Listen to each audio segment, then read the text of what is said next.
But it's as simple as grabbing these pipes,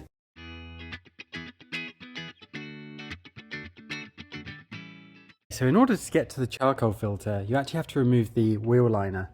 Now, I showed this in another video, but there were some comments about exactly how to do that and actually remove the bumper. I won't go into the bumper today, but this is just 8mm bolts.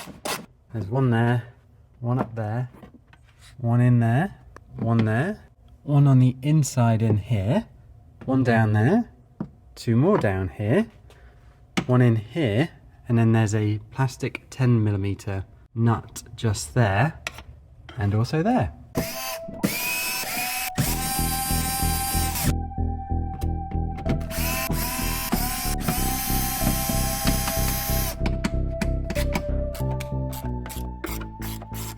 So just to show you one thing, I've actually laid these out as they came out. So this was the first one to come out on the right hand side, and you can see it's different to all the rest. So that just kind of helps the orientation in terms of where the bolts go. And then these were the two plastic ones. There's another couple of bolts under here. Yep, so that has to come out.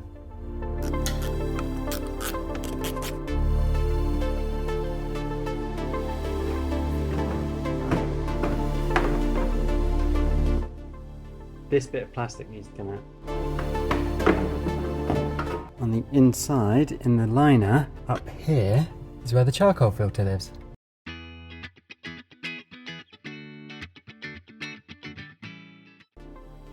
But it's as simple as grabbing these pipes, and then either side you'll feel a serration on the plastic, and you just squeeze at those points and then pull. There we go, looks to be a 10mm.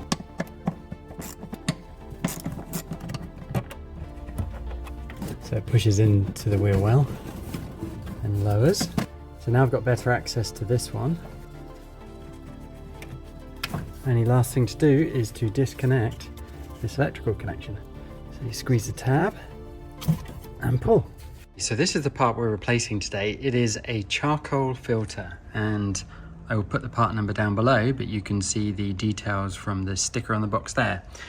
Now this is really important because what's happening is it's actually taking in the vapor effectively when the tank tries to expand or there's a change in pressure. So basically it's taking in the vapor and making sure that there are no or reduced emissions into the atmosphere. So it's really important this doesn't get clogged and you replace it from time to time. If it does get clogged or blocked, what's going to happen is the tank is going to pressurize, and under vacuum what happens is it basically can collapse, and so there have been a few reports of that. So rather than risking that, I'm going to go ahead. The way you can tell if there is a problem with this is actually if you look here, when you undo the gas cap, when you undo it, if you hear a hiss like air is rushing back into the tank, you know that likely your charcoal filter is blocked. So here's the new versus the old charcoal filter. It does look like though we have to move this from here across to this one before reinstalling on the car. So these are T20s. So with that out of the way, you can just pull this slightly forward and then twist this as it comes out, and the seal should release. But this now can go back into the new part. So when you're putting threads into plastic that they've already been into, it's a good idea just to back it out until it just goes in by hand. If you're having to force it, it means you're cutting new threads, and in plastic that's never good, but you can see this hole is lined up now. So if you just start it and it starts to go tight really quickly like this one did, I'm just going to back it out until it straightens out, and then hopefully that comes out. Then you can see this goes in by hand now, which is what you want. You can see it just slides into its little hole there. There's a little recess. I'm just going to snug these down. I'm holding the ratchet very close to the pivot point, so there's hardly any pressure. Otherwise I'm going to risk stripping that plastic. Now it's ready to go back in the car.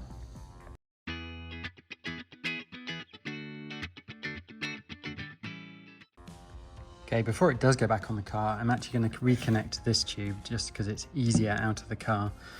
So this basically just goes into there, it comes out in this direction, and you just push until you hear a click. So that's what we're looking for on the car as well. Do the reverse to refit.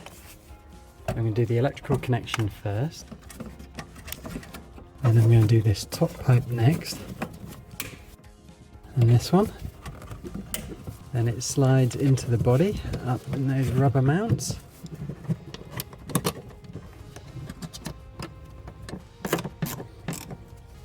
I think there are torque specs for this. Don't know what they are. But snug is good. And then this just goes back. Same trick, it's not running straight, back it up, just again snug. And that is it. Put the wheel lining back on and we're done.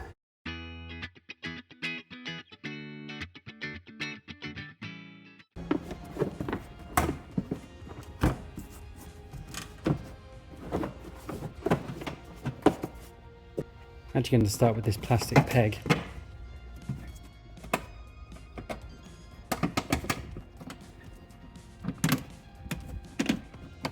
That feels better. So the bigger one goes up in there, and the smaller one, so you can see that's actually like a machined thread, just in there.